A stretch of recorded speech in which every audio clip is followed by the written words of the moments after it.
Daniel, hoje no capítulo 10,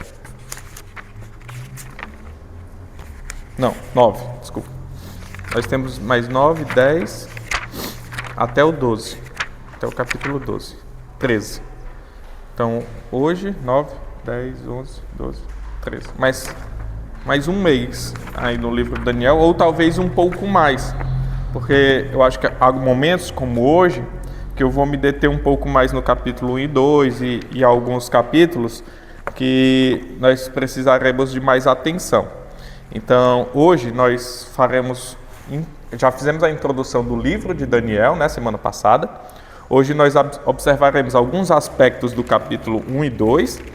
Semana que vem, provavelmente, a gente ainda volte no capítulo 1 e 2 e a gente vai dessa forma, com calma, no livro de Daniel, para a gente observar todas essas questões das visões que ele tem, das 70 semanas, a questão desse... Porque o livro de Daniel é um livro bastante conhecido. E o que é que acontece? Você vê várias doutrinas, pensamentos teológicos sendo criados a partir do livro de Daniel, até mesmo de estilo de vida. Por exemplo, hoje é muito comum, quando se está falando de saúde, em algumas igrejas fazem, vamos fazer o jejum de Daniel.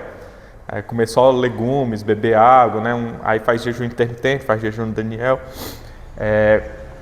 Isso, para a vida, você fazer um jejum, os médicos já dizem que é bom, né? Mas não como algo espiritual, achando que Deus vai fazer um mover naquele tempo do jejum de Daniel, entendeu? O jejum é algo sobrenatural, você jejuar, tirar um tempo de oração, isso todos os crentes devem fazer e se dedicar ao jejum e à oração. Mas não exatamente o jejum de Daniel, o jejum de não sei o que, vou passar 40 tanto tempo nisso, 40 dias de jejum de Jesus.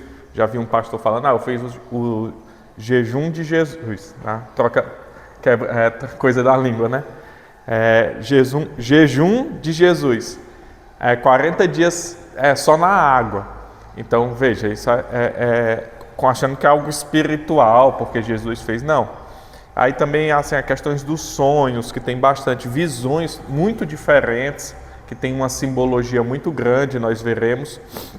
Então eu quero estudar bem o livro de Daniel, porque é um livro que é famoso por causa da cova dos leões, do Sadraque, Mesaque e Abednego, da estátua, que eles não se prostam, da alimentação. Então é um livro muito importante que nosso entendimento tem que estar assim na ponta da língua.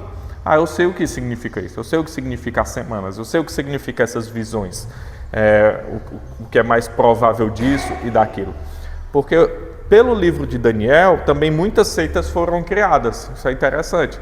Por quê? Porque ele, dependendo de como você interpreta o livro, vai trabalhar na nossa escatologia, no fim dos tempos. E aí, então, há toda uma mudança do que de fato isso está falando, e aí há uma questão muito mística ou muito espiritualizada demais sobre o livro de Daniel e sobre essas visões. Então, nós temos que lembrar, como nós vimos semana passada na introdução do livro, que a primeira coisa que o livro de Daniel, que Daniel quer mostrar para o povo, é o quê? Que Deus é soberano em qualquer local. Ele é soberano sobre a política e ele é soberano sobre um povo. E ele é soberano sobre o Estado, sobre a política. É um livro que trata de política, nós vamos ver. Ele é soberano em qualquer lugar, seja na China, seja no Brasil, seja no Estado de Israel. Ele é soberano sobre todos os povos, sobre tudo que está acontecendo. Então, essa soberania de Deus, ela não se restringe a um território, como o povo de Israel achava. Que Deus, o povo de Israel e as nações achavam que Deus ele se restringia ali a um marco territorial feito por homens, e sua soberania só está naquele local. Não, eles foram levados para a Babilônia e Deus também reina lá. Se eu fosse levado para o Japão, Deus reina no Japão. Ele pode não ser adorado lá podem ter outros deuses, pode ter outro tipo de crenças, mas Deus reina lá. Eu fui para a Índia tem 1001 deuses, mas o Deus verdadeiro reina lá. Então, nós temos que ter esse entendimento. Então, onde você estiver, você tem que levar tanto a presença, como glorificar a Deus, como levar as verdades de Deus. E é isso que Daniel e seus amigos vão fazer. Não importa se eu vou me mudar, eu arrumei um trabalho no Panamá. Aí a gente não sabe, é um país novo, não sabe quais são as crenças, não sabe qual é a verdade, mas eu vou levar a presença de Deus para lá. Eu vou levar as verdades de Deus para lá. Eu vou para a Índia, é uma confusão, tem o Rio Gange, tem lá o pessoal, muita bagunça. Eu vou levar a presença de Deus para lá. E quando as pessoas me perguntarem, mas espera aí, por que é que você faz isso? Aí eu glorifico o nome de Deus. Aí eu falo, porque eu sirvo o Deus verdadeiro, porque eu sirvo um Deus que morreu em meu... Aí você já tem ali uma forma de apresentar Deus. E é isso que Daniel e seus amigos fazem. Quando eles são confrontados, eles utilizam aquela oportunidade para pregar o nome do Deus vivo, mesmo em uma nação hostil, mesmo numa nação estrangeira. Então vamos só situar o capítulo 1 e 2. Veja como começa. Todo mundo abrindo em Daniel. Enquanto vocês abrem, à noite hoje, nós terminamos o Sermão do Monte, né? Só um parêntese. Nós iremos hoje observar um salmo e semana que vem vou começar uma série em Obadias. Obadias é um livro bastante interessante. Ele fica depois aqui de Amós, antes de Jonas. Depois vocês já vão se situando, e se quiser ler em casa. É o menor livro do Antigo Testamento. É só uma folhinha, 21 versos. Então, semana que vem nós começaremos uma série em Obadias. Então vamos lá, voltando só enquanto vocês abriram. Então, para se situar em Daniel, diz assim: no ano 3º do reinado de Jeoaquim, rei de Judá, veio Nabucodonosor, rei da Babilônia, a Jerusalém e a sitiou. Então, aqui Daniel ele coloca a datação do seu livro, do que está acontecendo quando ele vai ser usado por Deus. Isso acontece na maioria dos profetas. Nós vamos ver, porque é que falei de Obadias. Obadias não faz isso. Então, nós não sabemos a datação exata do que ocorre. Mas você vê em Isaías, vê em Ezequiel, que eles sempre falam, no ano tal, disso tal. E o interessante é que a arqueologia, ela comprova esses dados bíblicos. Que em determinado ano, do rei tal, você encontra coisas de israelitas lá no Império Babilônico. Se você assistiu, sempre vou falando curiosidades, né? Se você assistiu Aladdin, não tem um filme da Disney, Aladdin? Tem até o remake, né? Que é com gente mesmo, bem legal. Rafi está assistindo toda semana. Aladdin é o reino persa, ou é o reino persa que é o reino babilônico. Se você vê lá quando ele entra para pegar a lâmpada, naquele monte de tesouro, você vai ver uma estátua. Aquela estátua é uma estátua babilônica, que é um homem com corpo de leão, assim, passa despercebido. Mas por quê? Porque o Aladim é persa, um reino persa. O persa era aquela região do Irã, Afeganistão e etc. Então, é aquele reino ali de Aladim, que a gente acha bem bonito, é o reino persa, é o reino babilônico, assim, né? Daquela região da Babilônia. Então é um reino bem rico mesmo daquele período, um reino com muito ouro, muitas coisas. Então, com esse primeiro capítulo e primeiro verso de Daniel, nós somos levados aonde? Lá no segundo livro dos reis. Segundo livro dos reis, capítulo 23, no final do capítulo 23 para o 24. Vamos abrir lá? Se sua Bíblia é daquelas que tem referências, né? Provavelmente lá embaixo vai ter, no capítulo 1, essa referência. A minha não tem, aí tem que anotar assim e procurar, né? Mas as Bíblias que têm referência são muito boas. Então, nós somos levados aqui, ó, do final do capítulo 23 ao 24, que é justamente onde Daniel está. Aí veja o que diz, vamos ler aqui rapidinho. A partir do verso 36 do capítulo 23.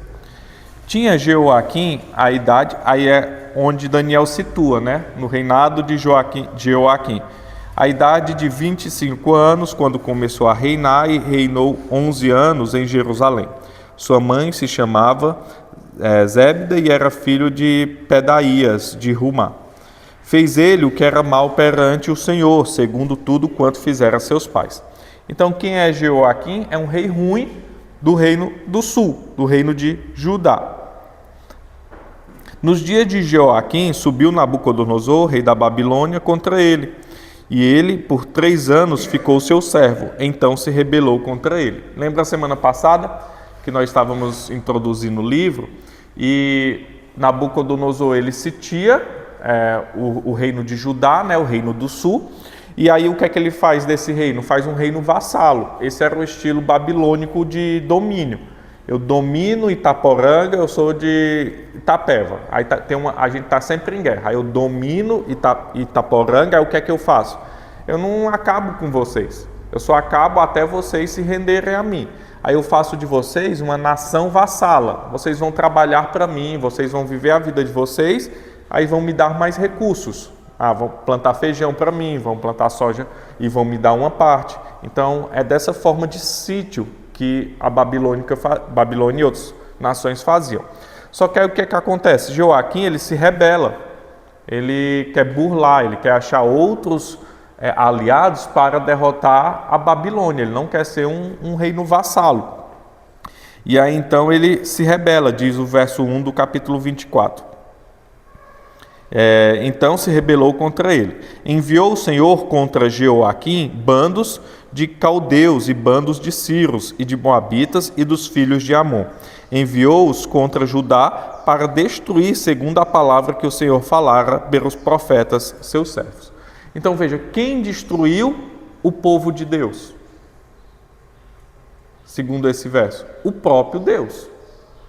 Deus, ele está julgando o seu povo. Ele está disciplinando o seu povo. Olha o que diz o verso 2. Enviou o Senhor contra Jeoaquim. Quem era Jeoaquim? Era da tribo era do reino de Judá. Era rei. Mas era um rei mau perante Deus. Um rei ruim. O povo estava ruim. Quando o rei era ruim, o povo era ruim. Quando o rei era bom, o povo era bom. Porque o povo seguia o seu líder. Então veja, Deus está enviando ali a disciplina, como ele avisou pelos profetas. Isaías já tinha avisado, todo mundo tinha avisado, olha, se arrependam que vocês vão ser levados para uma nação estrangeira e vão sofrer tantos tempos, tantos anos, e o Senhor não vai ter piedade. E depois o Senhor ainda vai também disciplinar essas nações que disciplinaram vocês, porque elas vão começar a se achar, então o Senhor disciplina todo mundo, que não aceita, quem comanda é Deus.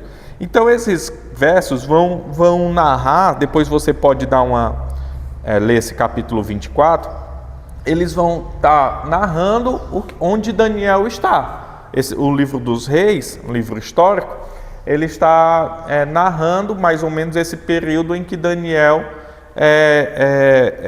profetiza, que Daniel trabalha, né? E tem seus sonhos e as coisas. Então é o que está acontecendo aqui em Daniel. Voltando lá para Daniel, eu não vou ler ali o capítulo 24 todo para a gente para a gente ganhar tempo. Então, mas depois você pode marcar e ler o capítulo 24 do segundo livro dos reis. Então, o verso 2 do capítulo 1 de Daniel. O Senhor lhe entregou nas mãos a Jeoaquim, rei de Judá, e alguns dos utensílios da casa de Deus a estes. Levou-os para a terra de Sinar, para a casa de seu Deus, e os pôs na casa do tesouro dos seus deuses. Então veja, a mesma coisa que o livro dos reis fala, Daniel vai falar. Nesse ano, no ano tal, no dia tal, o Senhor entregou a Jeoaquim nas mãos do rei da Babilônia, nas mãos de Nabucodonosor. E além de entregar a nação, ele também entregou uns utensílios da sua casa. Foi o povo que roubou? Não. Foi Deus que entregou, porque aquilo pertence a Deus. Nós pertencemos a Deus. O povo de Judá pertencia a Deus. Então ninguém toma da mão de Deus. Deus que está dizendo, olha, vocês vão ser disciplinados, eu estou entregando vocês na mão de Nabucodonosor. Eu estou entregando meus utensílios na mão de Nabucodonosor. Ninguém rouba de Deus o que é dele. Então, olha o entendimento de Daniel, olha o entendimento do livro dos reis. O Senhor que entrega suas coisas. Porque você não pode medir forças com o soberano Deus, com o soberano Senhor. Não existe essa dualidade que nós temos na cabeça de uma guerra entre o bem contra o mal.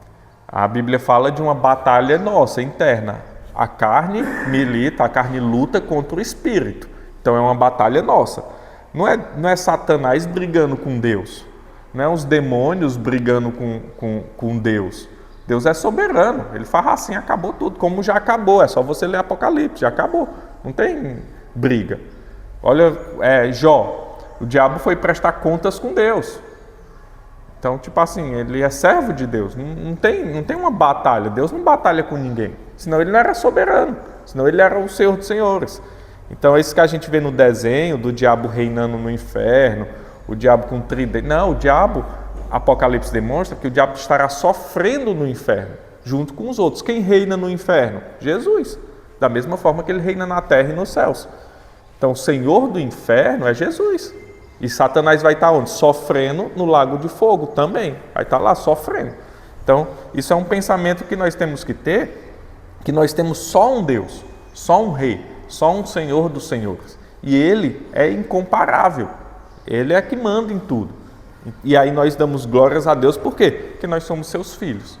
Teve uma vez que eu estava num acampamento de jovem, né? Aí você chora, se quebranta, né? Aí eu lá orando, estava tendo um momento de louvor, era mais pentecostal na época. Aí eu comecei a chorar. Eu estava eu e a Aline, a gente bem novinho, acho que 19, 20 anos. Aí chorando. Aí o pessoal, o que foi, Fabiano? Não, porque Deus falou aqui comigo, por quê? Não, porque eu li lá que é Rei dos Reis, Senhor dos Senhores, não sei o quê, e meu Pai. Olha que palavra forte, né? Deus, ele se apresenta como Senhor dos Exércitos, Rei dos Reis, tudo tem em suas mãos.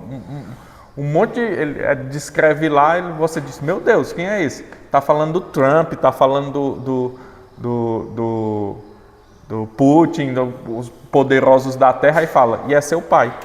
Pensa, o homem mais poderoso do mundo, aí você chama de papai, de pai, né? Então esse é nosso Deus, né? Ninguém mede forças com ele, mas ele diz, olha, eu tenho você como meu filho, você é meu filho, amado, a quem eu me entreguei por amor. Então, nós temos esse entendimento de Senhor dos Senhores, né? Que ele é tudo dele e ele que o dá. Jesus diz, né? Não foi ninguém que me pegou, foi eu que me entreguei. Ele que se entregou por livre e espontânea vontade à morte. Não foi ninguém que o capturou, ele, no momento certo, Jesus se entrega. Por diversas vezes que queriam pegar Jesus, não pegaram. Ele saía, ele sumia, ele desaparecia, ele saía tranquilamente andando, o povo querendo pegar ele. Mas na hora e no momento certo ele diz, chegou a hora, aí ele se entrega. Por quê? Porque ele é soberano Senhor. Mas continuando, então, ele vai narrando, né? E então ele diz que Nabucodonosor, ele pede para alguns jovens para que o sirva, ali mais próximo na corte, verso 4, jovens sem nenhum defeito, de boa aparência, instruídos em toda sabedoria, doutos em ciências, versados no conhecimento, e que fossem competentes para assistirem no palácio do rei e lhes ensinasse a cultura e a língua dos caldeus. Então veja, Nabucodonosor, ele pede para o chefe ali dos eunucos trazer jovens para estarem no palácio, versados, estudados, de boa aparência, que possam aprender com facilidade.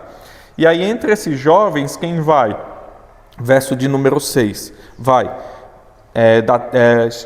se achavam dos filhos de Judá, da tribo de Judá, né? Daniel, Hananias, Misael e Azarias, que são os 4 amigos. Então, o livro ele vai tratar desses 4 amigos, e entre eles 3 amigos de Daniel, né? E aí o chefe dos eunucos lhe muda os nomes, a saber, Daniel vira Beltesazar, Hananias, Sadraque, Misael vira Mesaque e Azarias, Abednego. Então são nomes que são mudados, só para nós termos o entendimento do significado desses nomes. Daniel Deus é meu juiz, né? O nome Daniel significa Deus é meu juiz. E ele vira senhor do tesouro confinado, porque ele vai cuidar dos tesouros do povo. Ele vai ser ali o gerente da nação, né? Ele cresce, Nabucodonosor gosta dele, ele vira o cuidador. Hananias, que quer dizer Deus tem favorecido, ele vira o Sadraque, que é grande escriba, é o grande escriba. Misael, que é quem é o que Deus é, vira Mesaque. Mesaque é convidado de um rei. E Azarias, que é Yahvé ajudou, né? O Senhor da Aliança nos ajuda. Azarias vira servo de Nebo, Abidnego, é servo de Nebo. Então, veja, eles têm nomes que glorificam a Deus e viram um nome comum do serviço que eles estão mais ou menos prestando. Escriba, administrador, servo de Nebo, então é convidado do rei. Então, eles perdem um nome que representa uma servidão a Deus e passam a ter um nome que serve aos homens, que está servindo aos homens. Por quê? Porque eles agora servem ao rei da Babilônia. O rei da Babilônia é o Deus Supremo. Verso de número 8, o que é que vai acontecer, o que vai ser demonstrado? Resolveu Daniel firmemente não contaminar-se com as finas iguarias do rei, nem com o vinho que ele bebia. Então pediu ao chefe dos eunucos que lhe permitisse não contaminar-se. Então Daniel ele tem um entendimento que ele não quer se contaminar com as coisas impuras. Mesmo diante de finas iguarias, do melhor vinho em uma nação estrangeira, veja, ele não está com os outros, sendo escravos ou em trabalhos forçados ou nas pelejas. Não, ele está nos palácios. Ele foi levado cativo, mas como uma forma de servir ao rei mais próximo. Era alguém douto, era alguém estudado, era alguém de boa aparência, Daniel e seus amigos. Então eles estavam ali próximo da corte. E aí então o que é que eles iam comer? Das finas iguarias, das coisas boas. Mas ele diz, não quero. Eu não quero me contaminar com essas coisas que não são... talvez ali tivesse no meio coisas impuras ou coisas consagradas a outro, né? Ainda tinha esse entendimento. Mas depois no Novo Testamento nós vamos ver que tudo que Deus criou é puro, né? Não há impuro. Isso significava outra coisa. Só passando agora aqui um pouquinho, veremos em todo o livro também que mesmo rodeados de iniquidade, podemos nos manter fiéis a Deus, lembrando que não somos do mundo, mas pertencemos ao reino de Deus.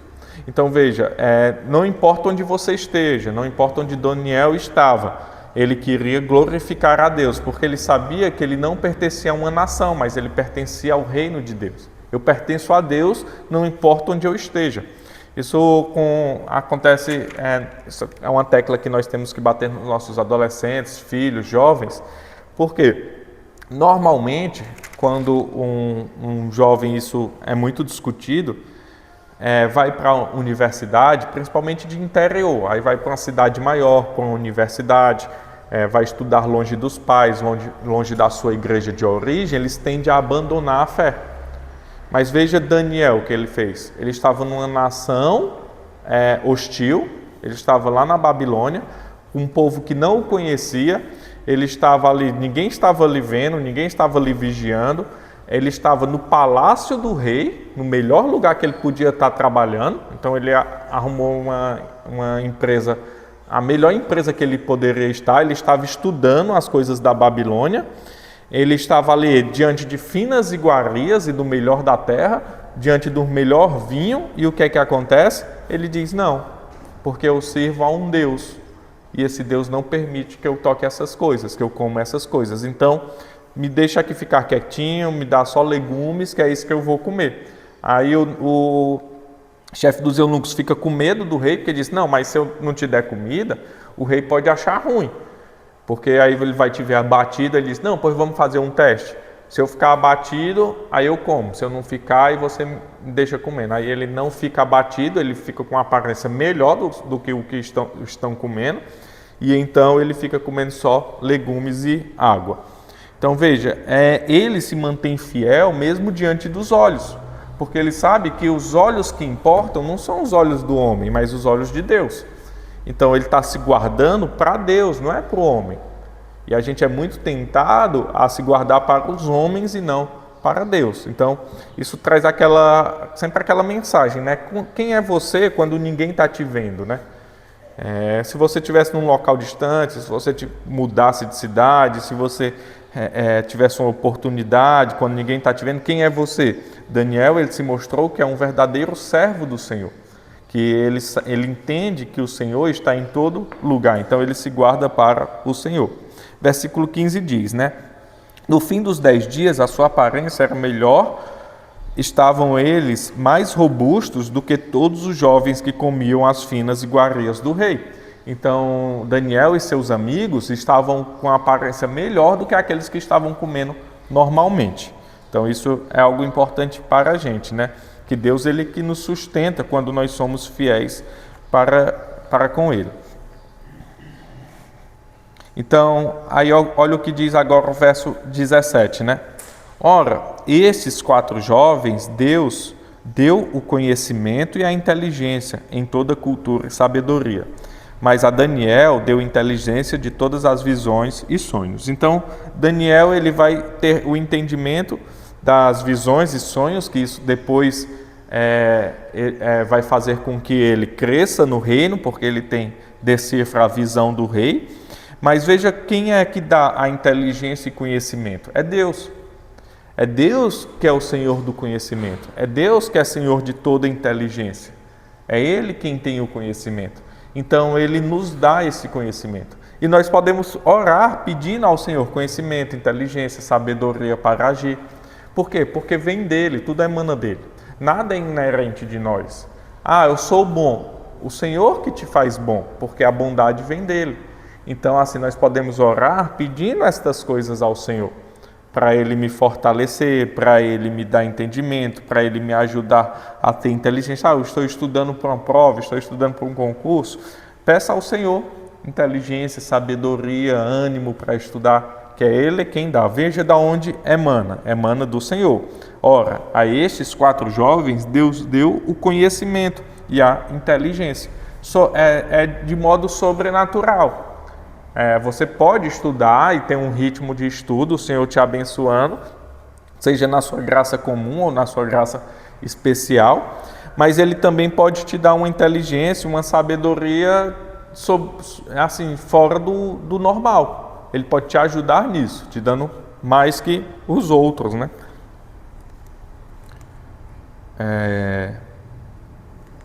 Então, verso 20... Em toda matéria de sabedoria e de inteligência sobre o que o rei lhe fez perguntas, os achou 10 vezes mais doutos do que todos os magos e encantadores que haviam em todo o reino. Daniel continuou até o 1º ano do rei Ciro. Então aqui já é outro rei depois, né? Está falando do futuro. Então veja, no meio de todo mundo eles eram os mais doutos, os mais sábios, os mais inteligentes de todo o rei, de todo o reino, que era o maior reino da época. A gente está falando da nação mais potente da época. É como se falasse assim: Daniel é o cara mais sábio e inteligente dos Estados Unidos, do governo dos Estados Unidos. Imagina que a Bíblia está falando isso. Quem será a mente do governo americano? Quem será a mente do governo mais potente do mundo, da China, por exemplo? Qual é a mente brilhante daquele local? Então, Daniel está falando que ele e seus amigos eram a mente mais brilhante da maior potência mundial da época, que era o reino babilônico. Então, veja como Deus os levantou para que eles se destacassem naquele local. E aí nós vamos ver que Deus age para 2 coisas. Para que seu nome seja glorificado, porque esse entendimento que Deus dá vai glorificar o nome de Deus, eles vão sempre estar falando ali que servem a Deus, e também para preservar a nação. Porque Deus levanta, como Deus levantou José, né? José foi vendido como escravo, foi preso, foi não sei o quê, mas Deus o fez levantar na nação do Egito. E o que é que ele fez? Preservou o seu povo. Então, a mesma coisa vai acontecer aqui. Deus vai preservar seu povo através da vida desses 4.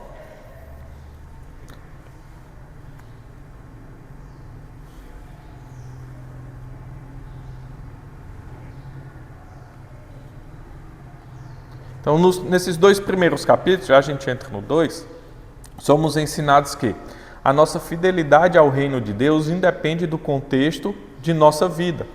Então, onde você estiver, a fidelidade vai depender do contexto que você esteja vivendo. Não importa onde você está, não importa o emprego, faculdade, colégio, casa, bairro, amizades, a fidelidade a Deus independe de tudo que está em volta de você. Devemos crer na presença amorosa de Deus em todo o tempo e sempre agradecer por ela.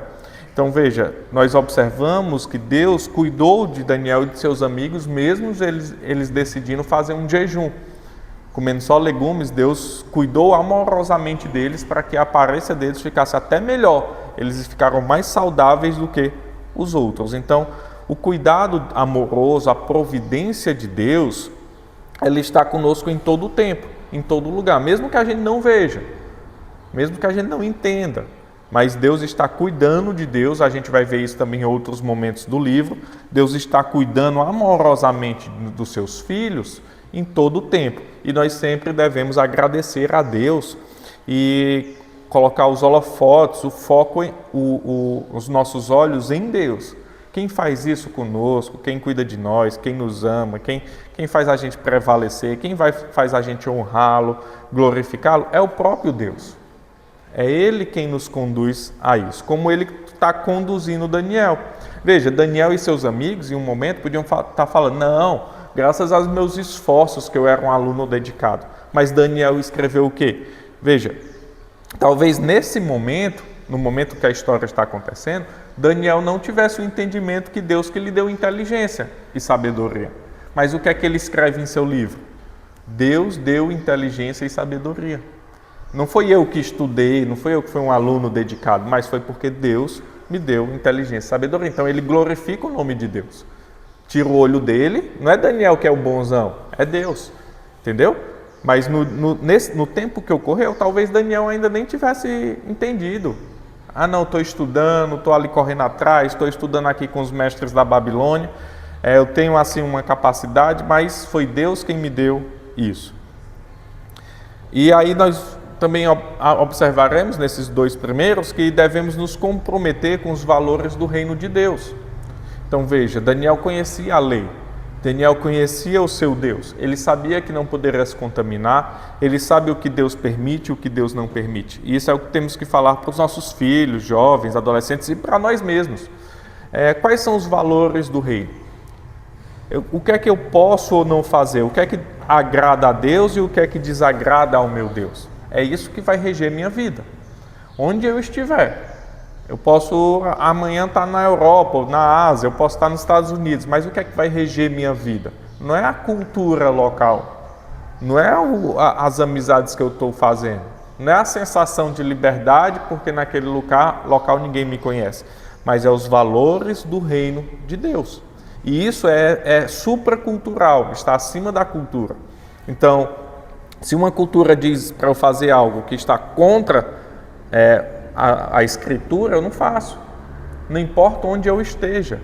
É isso que o entendimento de Daniel. Eu estou em outra nação, isso é permitido aqui. Aquilo não era comida impura para Nabucodonosor, era fina iguaria. Mas para Daniel ele tinha um entendimento que era. Então, essas verdades nós observamos. Indo no capítulo 2, o rei Nabucodonosor ele tem um sonho, ele chega para os seus seus mestres e diz, olha, eu quero que vocês interpretem meu sonho. Aí eles dizem, tá bom, então fala aí qual foi o sonho. Ele diz, não é assim não. Vocês vão ter que adivinhar qual é o sonho também. E se vocês não adivinhar, vocês vão ser despedaçados. Aí ele diz, não, assim fica ruim.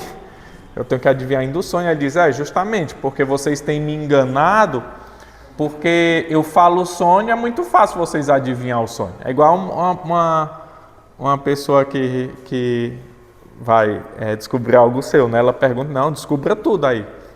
Eu vou ler sua mão. Aí ela começa a perguntar sobre sua vida, né? Aí ela vai, não, adivinha tudo aí. Aí o bicho pega. É isso que Nabucodonosor faz, né? Eu quero que vocês interpretem meu sonho. Aí quando eles perguntam qual é o sonho, ele diz, não, vocês também têm que adivinhar qual é o sonho. Vocês não são adivinhos, não são mestres, não são sábios. Então digam qual foi meu sonho e ainda a interpretação do sonho. E aí eles não sabem, aí Nabucodonosor manda matar todos os adivinhos, todos os sábios, né? Só que quem está no meio, Daniel e seus amigos. Aí Daniel disse, opa, não, peraí, não mata a gente não, que eu vou adivinhar. Aí ele vai diante do rei, verso 17. Então Daniel foi para casa e fez saber o caso a Hananias, Misael e Azarias, que eram seus amigos, né? Que é Sadraque, Mesaque e Abidnego, e seus companheiros, para que pedissem misericórdia a Deus do céu sobre este mistério, a fim de que Daniel e seus companheiros não perecessem com o resto dos sábios da Babilônia. Então eles se reúnem, Daniel e seus amigos, e clamam a Deus por misericórdia. Senhor, não deixa a gente morrer não. Faz a gente ter um entendimento, faz a gente descobrir qual é o sonho, dá uma visão, faz alguma coisa. E aí então Deus se compadece e dá a ele o entendimento. Então Daniel vai, se reúne com o rei, e aí então ele diz qual foi o sonho do rei e qual a interpretação desse sonho. E aí ele, a partir do verso 28, respondeu Daniel na presença do rei: o mistério que o rei exige, nem encantadores, nem magos, nem astrólogos o podem revelar ao rei. Mas há um Deus no céu, o qual revela os mistérios, pois fez saber ao rei Nabucodonosor o que há de ser nos últimos dias, o teu sonho e as visões da tua cabeça quando estavas no teu leito são. Aí ele começa a descrever o sonho para depois dar a revelação. Mas veja o que Daniel faz, diferente dos outros sábios, dos outros que podiam ali desvendar esse mistério, que eles falavam, não, eu que faço. O que é que Daniel faz?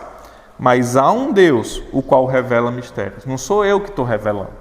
Não é Daniel que é o bichão, que é o adivinhador. Não, é Deus que está me revelando e eu estou passando. Então veja como isso é bom nas Escrituras. Sempre os servos de Deus nunca apontam, eu sou Isaías, eu sou o profeta bichão do Antigo Testamento, modo de falar, né? Eu sou o grandão.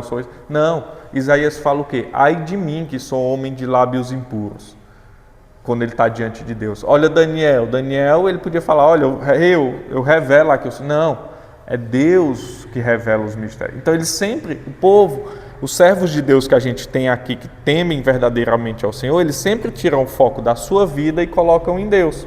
Ah, porque você ama muito sua esposa? Porque Deus me amou. Porque você é tão paciente? Porque Deus é paciente comigo. Porque eu queria esganar, mas Deus me mostrou o que é amor. Então veja, o nosso foco é sempre apontar para Deus. É assim que nós glorificamos o seu nome. É assim que a gente evangeliza por vezes, tirando os olhos da gente e colocando os olhos nele. E é assim que Daniel vai fazendo. E aí 29 e 30, olha o que ele diz: estando tu, ó rei, no teu leito, surgiram-te pensamentos a respeito do que há de ser depois disso. Aquele, pois, que revela mistérios, te revelou o que há de ser, e a mim me foi revelado este mistério. Não porque haja em mim mais sabedoria do que todos os viventes, mas para que as interpretações se fizessem saber ao rei, e para que entendesse as cogitações da tua mente. Olha, Daniel mais uma vez tira no foco dele. Não porque haja em mim mais sabedoria, mas por causa que Deus quis assim, porque Deus quis trabalhar dessa forma por causa de um propósito maior que ele tem. Verso 37: tu, ó rei dos reis, a quem Deus do céu conferiu o reino, o poder e a força e a glória. Então ele está falando com Nabucodonosor, tu rei, que é o rei dos reis, quem te conferiu esse reino foi Deus. Foi o Senhor, foi o verdadeiro Deus que te conferiu. Por quê? Nós sabemos que é Deus que impõe e quem tira. Então ele está o quê? Evangelizando Nabucodonosor. Sabe quem te colocou no poder? O meu Deus. Porque é ele quem põe e ele quem tira. Então veja como Daniel sempre trabalha uma forma de evangelismo, tirando os olhos dele e colocando os olhos em Deus. Não sou eu, é Deus que dá sabedoria. Não sou eu que estou revelando, é Deus. Não é você que entrou no... Você é o rei dos reis, você tem o poder, tem a força e tem a glória. Mas quem te colocou nesse trono aí foi o meu Deus. Então ele sempre está apontando para Deus. Eu vou pular aqui essa visão, depois a gente volta nela, que é da estátua lá. Mas nos dias destes reis, aqui já é ele finalizando, suscitará um reino que não será jamais destruído, no verso 44. Verso 44. Mas nos dias destes reis, o Deus do céu suscitará um rei que não será jamais destruído. Este reino não passará a outro povo, esmiuçará e consumirá todos estes reinos, mas ele mesmo subsistirá para sempre.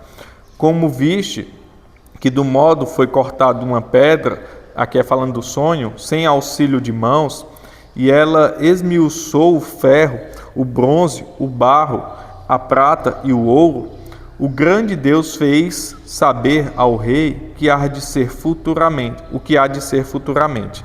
Certo é o sonho e fiel sua interpretação. Então, depois a gente volta nesse sonho, mas Daniel, ele concluindo, ele está falando o quê? De um futuro, de algo que acontecerá no futuro, já a gente vê. E aí ele introduz já um tema de um reino que não passará, um reino que existirá para todo sempre. Então é disso que Daniel trata com o rei. Olha, os reinos terrenos são passageiros. Vão vir nações fortes, vão vir isso, vão vir aquilo, vão ter laços de estratégicos de casamento, mas que um dia passarão. Semana que vem a gente volta nesse sonho. E aí, finalizando aqui, por causa disso, o que é que o rei fez? Verso 48. Então o rei agradeceu a Daniel e lhe deu muitos e grandes presentes. E o pôs por governador de toda a província da Babilônia, como também o fez chefe supremo de todos os sábios da Babilônia. A pedido de Daniel, constituiu o rei a Sadraque, Mesaque e Abidnego sobre os negócios das províncias da Babilônia. Daniel, porém, permaneceu na corte do rei. Então, eles têm uma ascensão no reino, né? Eles vão ser pessoas de renome no reino. E aí, então, a história vai começar aqui com várias outras coisas. Então, esses dois primeiros capítulos, eles introduzem esse tema de você ser verdadeiramente alguém que glorifica ao Senhor, independente do contexto da sua vida, independente de onde você esteja. E aí, semana que vem, a gente volta com esse sonho e já entra no capítulo 3. Alguma dúvida ou contribuição? Não? Vamos orar para encerrar? Aí o presbítero José vai dar um aviso. Né? Vou orar. Santo e maravilhoso Pai, graças te damos, Senhor, pelo teu amor, por tudo que o Senhor tem feito conosco. Senhor Deus, faz com que nosso coração siga os passos do teu servo Daniel, que nós, Pai, possamos te glorificar, que nós possamos levar teu nome em qualquer lugar que estejamos, e assim, Santo Deus, permanecermos fiéis a ti e à tua palavra. Graças te damos, Pai, porque mediante a obra do Espírito Santo nós podemos sim sermos assim, podemos sim, Santo Deus, crescermos em santidade e glorificar teu nome onde quer que estejamos. É no nome de Cristo, Pai, que oramos a ti no poder do teu Espírito Santo. Amém. Peço aos irmãos